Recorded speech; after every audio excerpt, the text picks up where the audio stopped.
Hello guys, so wa way trabaho so sige kog video bitaw ay kanang naniratsura basta way trabaho sa Domingo wag ko trabaho.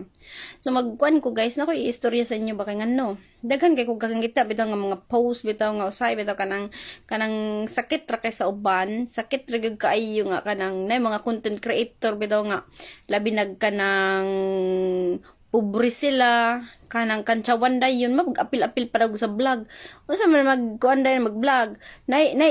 Nasa toy ka nang nag-vlog kay nakabana lagi og apam. Ignan nga pobre ka ba ma'am?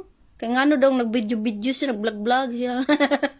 Ana ko nga ako nahibong sa bitaw kan sa bitong mga kana bitong gabash, mga basher bitaw nga kamo og wala mo sa kanang kuan bitaw dani nga area nga dili mo gusto mag-vlog. So pasagdahira gud nang uban nga ga-vlog kay ngano di man ang vlog kay dili man ni para sa pobrera o para sa dato, para sa kanang gwapo, para sa tanan.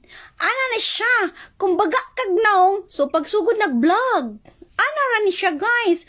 No kuan kanang sana ayo pag kuan pan discourage sa uban nga dili pwede mag-vlog. Ga-vlog man ginang artista, ga-vlog basta tanan pwede mag-vlog.